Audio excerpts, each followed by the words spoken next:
Psalm 23. And if you've been coming for the last few weeks, you know that we've been doing this series on the opening chapters of the Bibles called In the Beginning. And we're looking at the first few chapters of the Bible, and we're not done that series yet.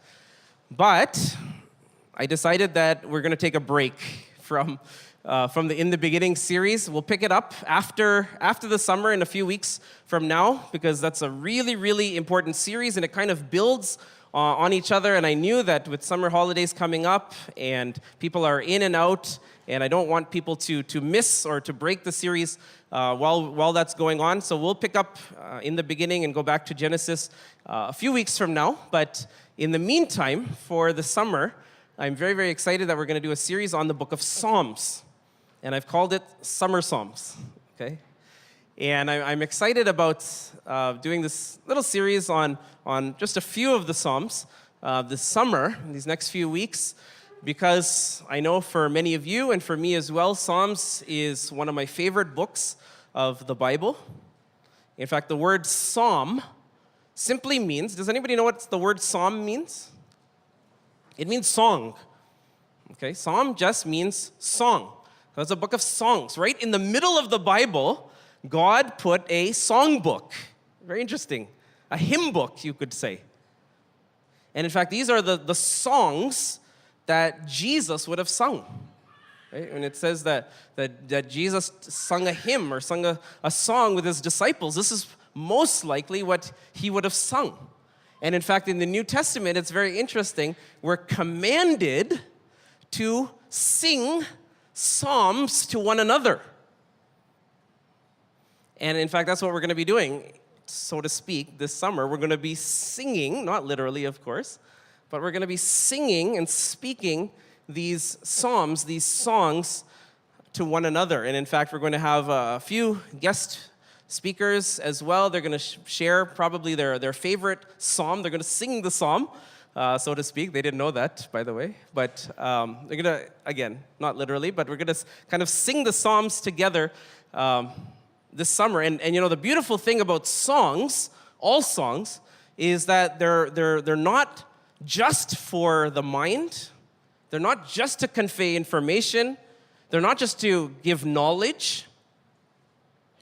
The purpose of songs, the purpose of the psalms, is also to touch our emotions, right? Not just our mind, but our emotions.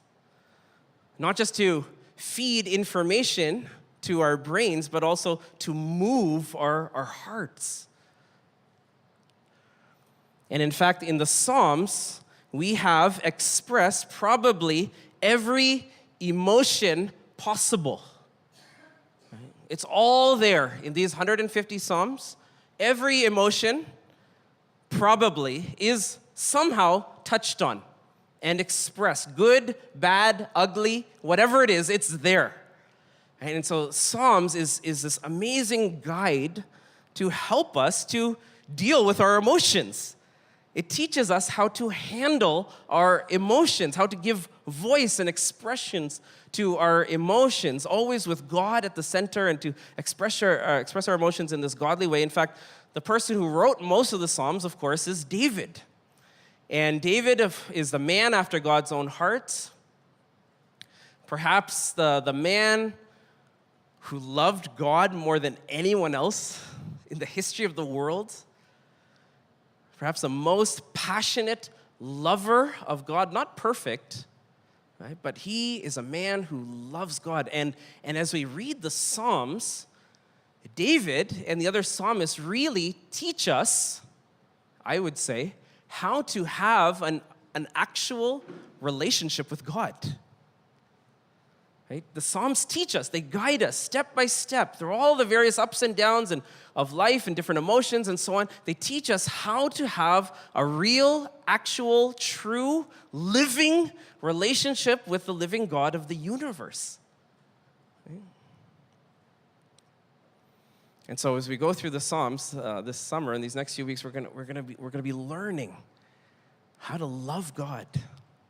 And how to express our emotions to God, how to relate to God in the midst of all the various circumstances of life. And by the way, One other thing I will mention is that one thing I found for myself is that as the weather gets hotter outside, I've seen that the tendency is that my heart grows colder inside. Have you noticed that? The weather gets hotter outside, my heart goes colder inside as the temperature goes up and up and up. My spiritual life goes down and down and down. Right? Another great reason to be in the Psalms for this summer. And so my prayer as we just do these various Psalms over the course of the next few weeks is that we'd stay spiritually hot, right? Even as the weather gets hotter outside. And so to begin our summer Psalms this morning, I decided to look at probably the most famous psalm. In fact, it's not probably, it's definitely the most famous psalm of them all. And that, of course, is Psalm 23. And it's not only the most famous psalm, but it's one of the most famous, familiar passages in the whole Bible, right?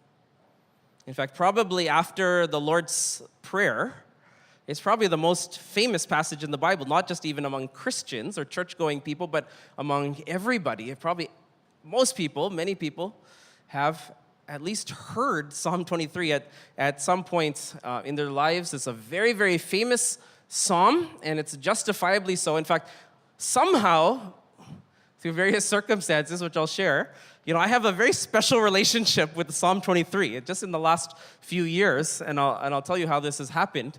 When my daughter, Kiran, we call her Kiki, she's almost 7 years old now.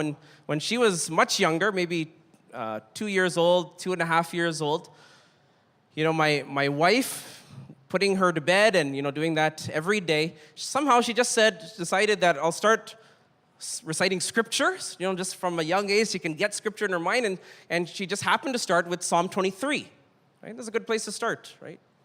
Reciting scripture to a child as you're putting them to sleep, and that kind of went on for a little while, and then our second child, Akshay, was born, and she was busy with him, and I took over the responsibility of putting Kiki to sleep at night, and I just continued whatever she was doing.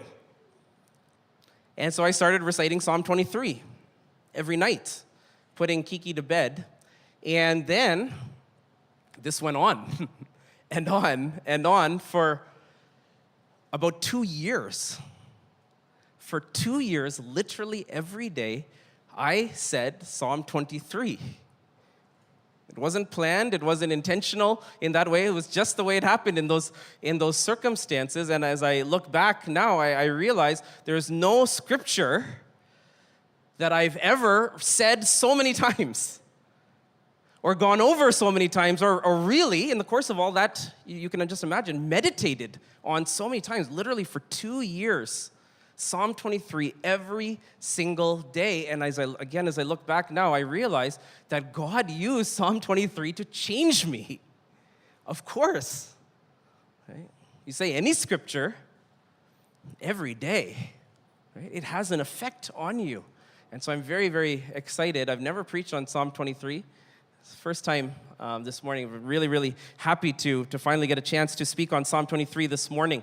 And so let me read it for us first, and then we'll get into it just for a few minutes this morning before we go to the baptisms and so on. So Psalm 23, it says, a psalm of David. The Lord is my shepherd, I lack nothing. He makes me lie down in green pastures. He leads me beside quiet waters. He refreshes my soul. He guides me along the right paths for his name's sake. Even though I walk through the darkest valley, I will fear no evil, for you are with me. Your rod and your staff, they comfort me. You prepare a table before me in the presence of mine enemies. You anoint my head with oil. My cup overflows. Surely goodness and love will follow me all the days of my life, and I will dwell in the house of the Lord forever. All right. So you can divide up this psalm, this very, very well-known, familiar, famous psalm. You can divide it up into 3 parts. They're almost equal in length. And in each part, it's very interesting, David makes a claim about himself. Okay?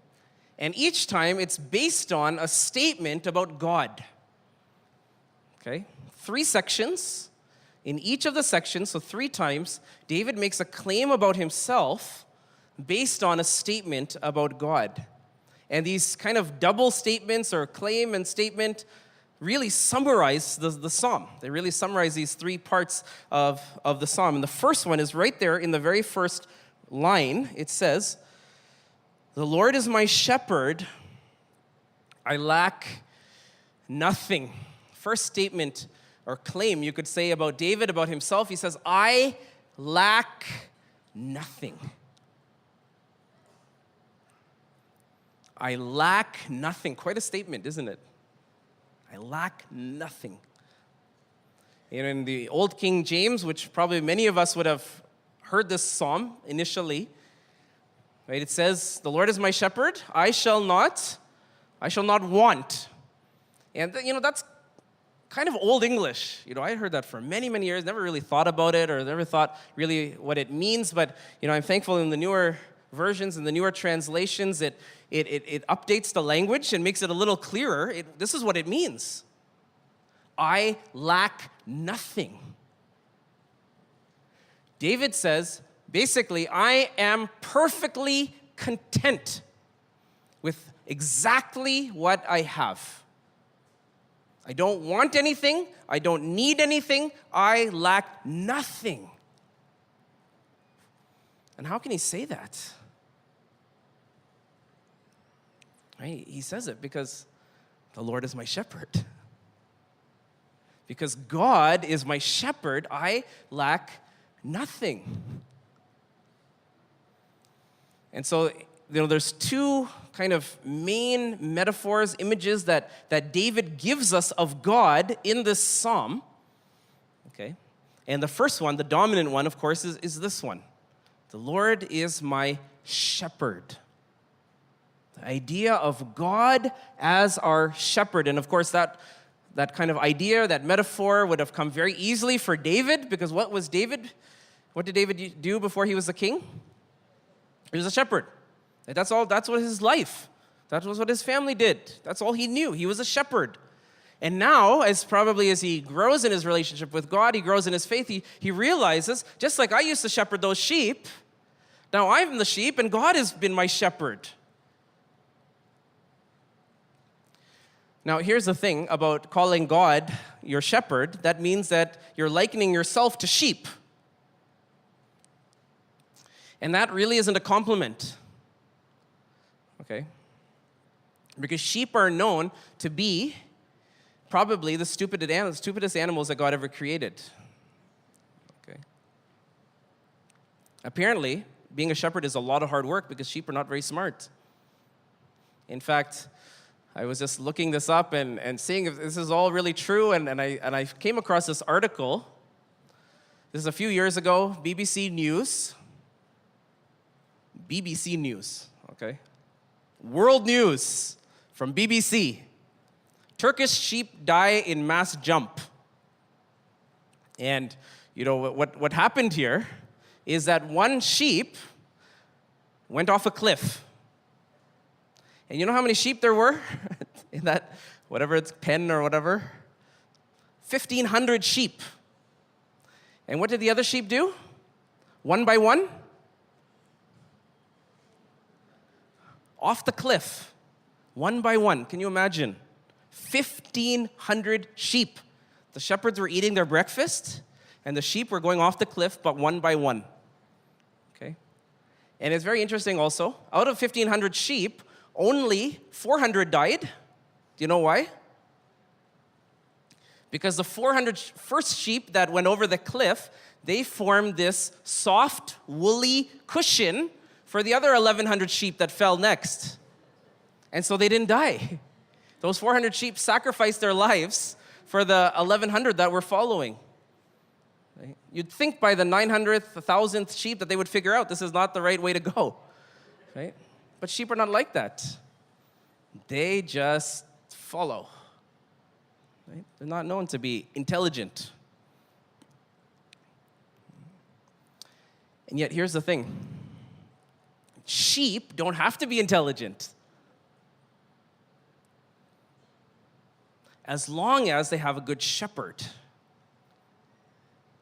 Right? The sheep's job is just to follow the shepherd.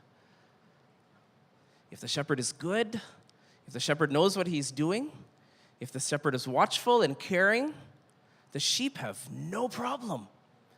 It doesn't matter how weak or how stupid or unintelligent or anything else. As long as they have a good shepherd, they follow the shepherd. And they're perfectly happy. And that's what David is saying about God. I might be very weak. I might be very stupid. I might be, have all these different issues, but it's okay. I have this amazing shepherd. And what does this shepherd do for me? Well, this is what he goes on to say. The Lord is my shepherd. I lack nothing. First of all, he makes me lie down in green pastures. Right? This is the kind of shepherd that I have. I can trust my shepherd. If I follow him, what is the first thing I'm going to get? I'm going to get rest. He makes me lie down in green pastures. I find rest for my soul, like we talked about last week. Do you remember that? God is at rest. He invites us into his rest. And not only rest, but I also find provision. Right? For a sheep to see green pastures, that makes them salivate. Right? That's like us seeing a big, huge buffet table with our favorite food. Right? And not only is it green pastures, it also says at the end of verse 2, he leads me beside quiet waters. Right? There's water that's cool, that satisfies my thirst. And it's still water. There's peace there. There's no danger. I can eat. I can drink. Right? But not only that, he goes on, verse 3, he refreshes my soul. Right? What does our shepherd, our good shepherd, give us? He refreshes us. I'm tired. I'm weak. I'm weary.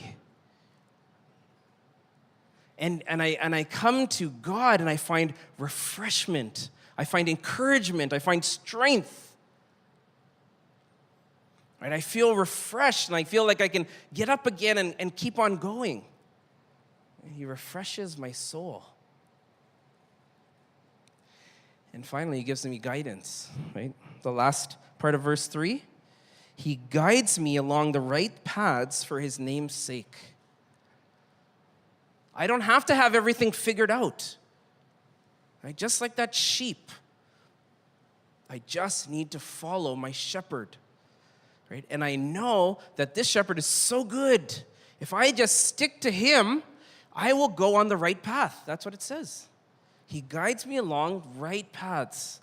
I don't make a misstep as long as I'm listening to his voice and I'm following his leading. I can trust him. He keeps guiding me step by step. That's the kind of shepherd that I have. And by the way, did you notice the last line there in verse 3? He guides me along the right paths for his name's sake. For his name's sake.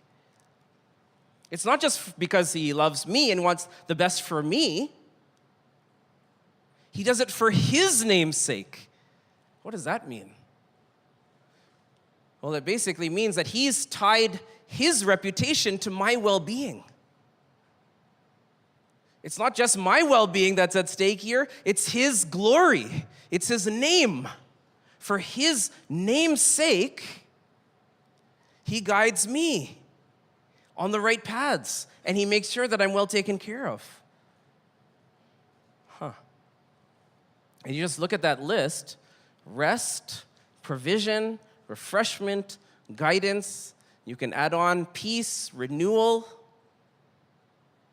nourishment, sustenance, leading, help, strength. Right? What else do you need? And that's why David can say, because God is my shepherd, I lack nothing. Everything I need, I find it in God. He is the perfect shepherd. He provides everything. I'm perfectly content, exactly the way things are. That's what David says. And before we go on this morning, let me just ask you, can you say that? In your heart of hearts, can you say right now, as you sit here in this hall, I am perfectly content. I'm lacking nothing. Everything I need, everything I want, I've found it. Wow. Blessed is the man, blessed is the woman who can say that. I lack nothing. The Lord is my shepherd. I shall not want. You know, I think the only person that can truly, honestly say that is a person who is following God as their shepherd. And if there is this, this restlessness in your heart, this discontentment in your heart, this dissatisfaction in your heart that says, if I could just have that, or if I could just have this, and when I get this, and when I get that, then I'll be happy, then I'll be able to rest, then I'll be content.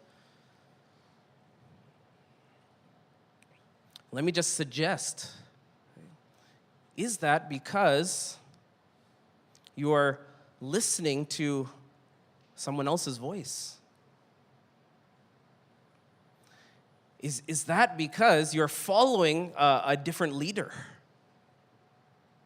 Right? Because if you follow this leader, right, this is what we feel. Right? Our shepherd leads us. Green pastures, still waters, refreshment of soul, right paths for his name's sake. We lack nothing when God is our shepherd. And you might be here this morning and you say, I wish I could be there. I long to be in that place where I'm actually content. And I'm not waiting for this or not wanting for this or not restless inside, but I'm in this situation right now. I'm facing these circumstances, or there's this person in my life. And maybe you might say this morning, I remember a time, I think I could have said this, honestly, but now these things are going on in my life. You might even say my life is a mess. You might even say I'm feeling hopeless as I sit here this morning right now, if I'm being really honest. Well, again, the beautiful thing, Psalm 23 also covers that. Right? You go on with me if you look at verse 4. David says, even though I walk through the darkest valley, I will fear no evil, for you are with me. Your rod and your staff, they comfort me. The Bible is utterly realistic, isn't it? The Bible knows very well life is not just a bed of roses. It's not all just green pastures that you lie down in and still waters that refresh you. There's also dark valleys. There's also valleys of the shadow of death, where you feel like death is looming. And you can't see your hand right in front of your face because there's so much darkness. The Bible knows that. God knows that. David experienced that. Right? And yet, did you hear the claim that he makes even in the darkest valley? Right? See it in the middle of verse 4 there? He says, I don't need to fear. I will not fear. I fear no evil. Even in the darkest valley, even when life has fallen apart, even when everybody else is calling me a failure, even when there's nothing good I see coming after this, David says, I don't fear. Why? Because you are with me. Because God is with me, I don't need to fear. Right? Fear is gone. Because God is with me through the darkest valley. And I think we get a really important principle here that I've put on the screen. God never promised to deliver us from problems, but he always promises to deliver us through problems. Got that? Even David, the man after God's own heart, he's going through the darkest valley. God never promises that we're exempt from hardships, from struggles, from troubles, problems in life. He never promised that he's going to deliver us from the problems, that the problems are never going to come. If anybody says that to you, don't believe them. But he's always promised, like David is talking here, as we go through the valley, as we go through the problems, God delivers us. How does he deliver us? He's with us. And did you see there at the end of verse 4, his rod and his staff are comforting us. Now, what do the rod and the staff represent here? Well, the rod is that stick by which the shepherd protects his sheep. Okay? The rod signifies protection. I'm going through the darkest valley, the valley of the shadow of death, and God says, my rod is there. My rod is protecting you. But it's not only the rod, he says, my staff. What does the staff represent? Well, the staff represents support. It represents help. It represents even encouragement. God doesn't promise to deliver us from the problems, but he promises to deliver us through the problems. His rod, his staff. Even when there's darkness, I feel it. Or I see a faint glimmer of it, and I'm encouraged. I'm comforted in my heart. Even as I'm going through this very, very dark time in my life, I'm feeling comforted because God is with me, and his rod and his staff are with me. You know, the way I was thinking about it was like a child, you know, in a very, you know, maybe at nighttime, in a very dark place or a very crowded place, and suddenly they think that, wait, where's my mom? Where's my dad? You know, and that look of panic comes on their face just for a millisecond, and then they see this familiar hand reaching out. Right?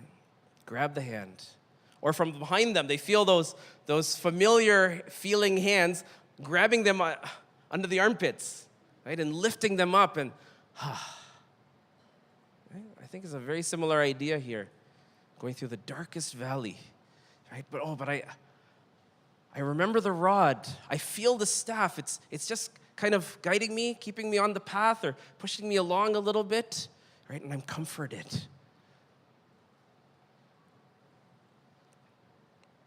I don't need to fear.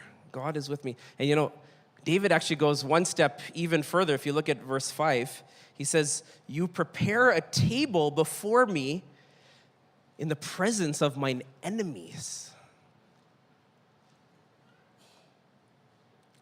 David is still in the valley. There's enemies that are surrounding him. It's not just hostile circumstances, it's also hostile people. And what is David doing? Because God is his shepherd, he's feasting. God has prepared a table before him in the presence of his enemies. The enemies are still there. They still want to kill him. And David is feasting. You know, the image that I don't know if this is a very good one, but the image that comes to my mind is, you know, just imagine, you know, you have all these opponents or critics or all those kinds of things that are trying to pull you down and all that kind of stuff, and then somehow you get well known and you're having a press conference on TV. Right? And your enemies, they turn on the TV and there you are. And there's cameras and everybody wants to hear what you have to say and they want to hear your opinion and you're in the newspapers and all those things and your enemies are saying, we were trying to kill that guy, we were trying to bring him down, we were trying to, to make him fail or to eliminate him. And I don't know if that's a very good image. Right? But that's what comes to my mind, right? God is prospering David's soul, maybe not on TV or maybe not with a literal feast, right? But his soul is prospering even as his enemies are surrounding him. And there's a subtle shift of the metaphor that's being used for God here. Right? And for the rest of the psalm. It's not God as my shepherd now. It's God as my host. God is now welcoming me in. In fact, this as it goes on here in verse 5, it says, you prepare a table before me in the presence of my enemies. You anoint my head with oil. I had to look that up. What does that mean? Anoint my head with oil? And apparently, in ancient times, this is what you did. When a guest comes in, you anoint their head with oil. That's a way of welcoming them. That's a way of refreshing them. And God says, you come into my house, you sit at my table, you get a grand welcome. You get a proper welcome. Right? God is the best host. He's not only the good shepherd, but he's also the best host. And at God's table, if you look at the end of verse 5, it says, my cup overflows.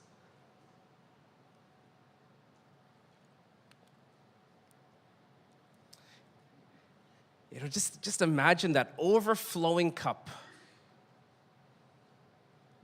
It's not by mistake.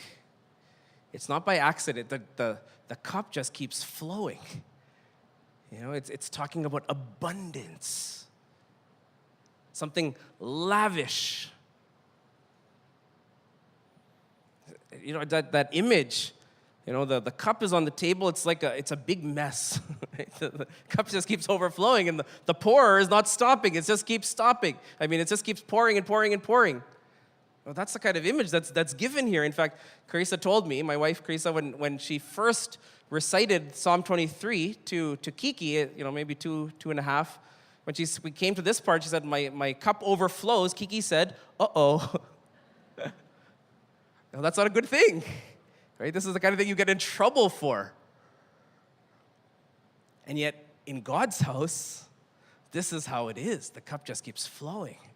It just keeps flowing. It never stops.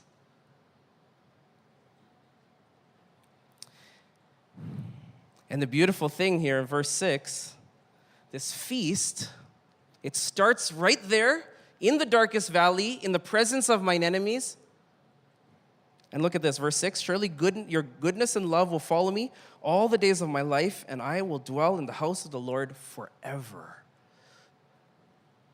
This feast never ends. The feast never ends. It just goes on and on and on and on. And if anything, it just gets better and better and better. And this is the last claim of David. I will dwell in God's house forever. I'm going to sit at his table forever. I'm going to feast with him for eternity. And again, slightly funny image that comes to my mind as I was thinking about this. Just imagine, I get this situation a lot. Probably like many of you, I love food. Okay.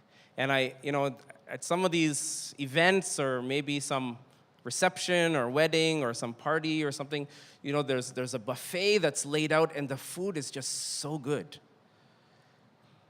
And you're hungry. That's a bad combination. And sometimes I realize, actually it's not usually me that realizes, but my wife often points out, hey, you haven't moved from the table. You just took the food and you're just kind of hovering, maybe even for hours. Talking to people and you just keep eating. You know what that's like? And the image that I get here, God says you're going to dwell. It's like I'm enjoying the food.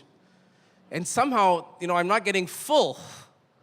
And I'm just eating and eating and enjoying and somebody, maybe the groom at the party or the reception or whatever, he directs the person and they just say, hey, why don't you just, he just rolls out of bed. Right? You just seem to enjoy this place and this position. Why don't you just kind of settle down here? Right next to the food. And the cup that just keeps flowing and never runs out. And that buffet that keeps getting replenished with all of your favorite stuff. I'll dwell in God's house forever. That's the hope that David has. This dark valley is not going to last forever. I'm going to dwell in God's house forever. And David has this sure hope. Why? Because God's goodness and love are following him. What an amazing, beautiful image. You've got the shepherd with his rod and his staff leading. And what do you have following? God's goodness and love. I'm completely hemmed in. I'm the little sheep. Most of the time, I don't know what's going on. Most of the time, I can't figure it out. I'm confused. I don't know which way to go. And the shepherd is leading, and he's talking, and he's singing, and most of the time, I'm following, but sometimes I also get distracted. And I go here, and I go there. But it's not just that the shepherd is leading from the front. There's also goodness and love that's following me from behind. It's keeping me on the path when I go this way and I go that way. His goodness, his mercy, his love keeps pulling me back again and again and again until I get to his house, until I come home. Finally, he's going to keep me on that right path because I'm his sheep, because I'm his guest. And he's the perfect host. He's the good shepherd. He's the loving father. He's going to see me home. Wow.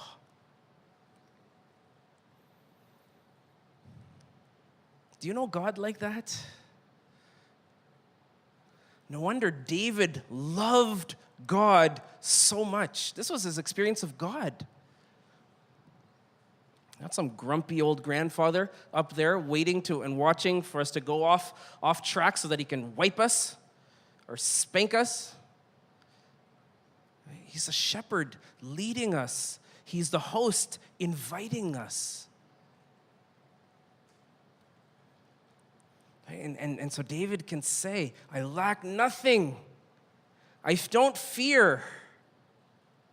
I have this hope. I'm going to dwell in God's house forever and ever and ever. I'm perfectly content as long as I'm following my shepherd.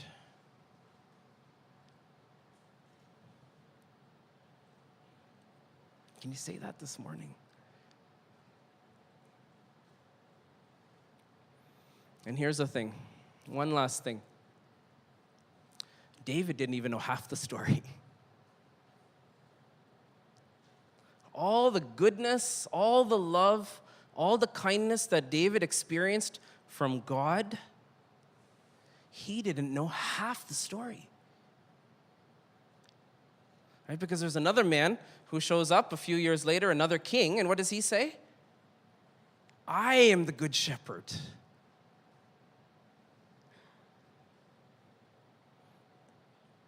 Jesus is the good shepherd. It doesn't give so much light to this statement of Jesus when you go back to Psalm 23 and realize what the claim that Jesus is making about himself. That shepherd that David talked about that's so famous. I'm that shepherd. Right? But watch this. David doesn't end his statement there. He doesn't just say, I'm the good shepherd or I'm that shepherd, Psalm 23. He says, the good shepherd lays down his life for the sheep. David knew that God was good, that he was a good shepherd. He had no clue how good. Think about this. This shepherd, he lays his life down for the sheep. He doesn't just lead us through the valley of the shadow of death, he actually leads us through death itself. All the way through death. He's been there before. He knows what it's like. All that darkness he's experienced. He leads us through it all the way till we get to God's house, where we are going to dwell in his goodness and mercy and love forever.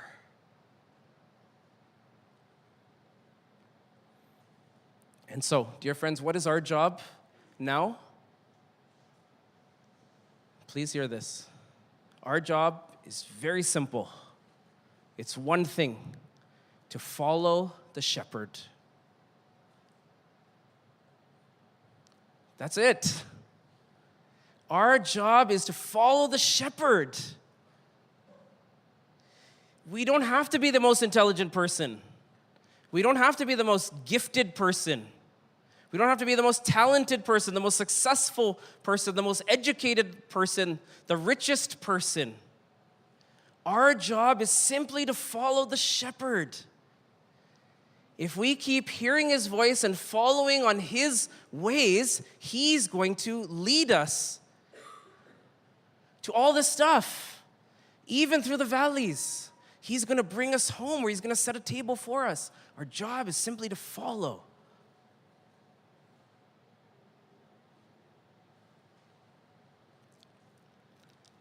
You know, there's somebody that I was talking to this week, and he was talking about how, he's just been teaching through Kings and Chronicles, a long list in the Old Testament of all those different kings of Israel and of Judah, one after another, and every single king his whole life is just summarized with one line.